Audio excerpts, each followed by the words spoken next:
নিজে ময়লা করছে, নিজে হাগু করে নিজের পাছা ধোয়াটা কি বাহবা পাওয়ার জিনিস? মানুষ যেমন রাস্তায় পায়খানা করতে পারলে খুশি হইতো, সেই ব্যাপারটাই রয়ে গেছে। তাই প্ল্যানটা হয়তো ওই রকম হয়েছে। এখন 17 বছরে যে আমরা একটু সভ্য হয়েছি, 17 বছরে যে আমরা মানুষ একটু শিক্ষিত হয়েছি, 17 বছরে যে আমরা মানুষ বুঝি যে পরিপাটি রাস্তা, 17 বছরে যে বুঝি আমরা একটা সুন্দর জায়গা, ওইটা আসলে উনি বুঝতে পারে নাই। উনি যেদিন ওই 300 ফিটের রাস্তায় নামছে, ওই দিন পুরো 300 ফিটের রাস্তা সব গাছ শেষ হয়ে গেছে, সব গাছ মরে গেছে।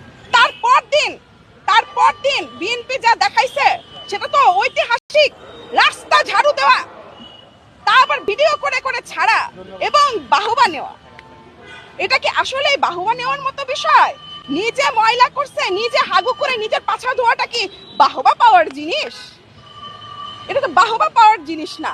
বর্তমানে সিটি কর্পোরেশনের এই যে আব্দুল সালাম সাহেব যে কি করতেছে, সালাম সাহেবকে দেখে ঝাড়ু নিয়ে দাঁড়ায় থাকে। আরে আপনি ঝাড়ু নিয়ে দাঁড়ায় থাকবেন কেন? You have to give a command.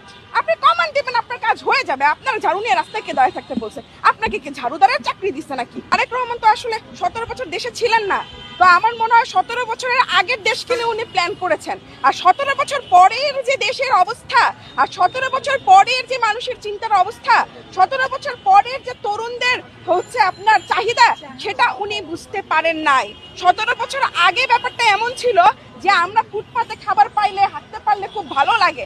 এখন তাই হচ্ছে। তো প্ল্যানটা আসলে ব্যাকডেটেড হয়ে গেছে। We should help him to make a new plan.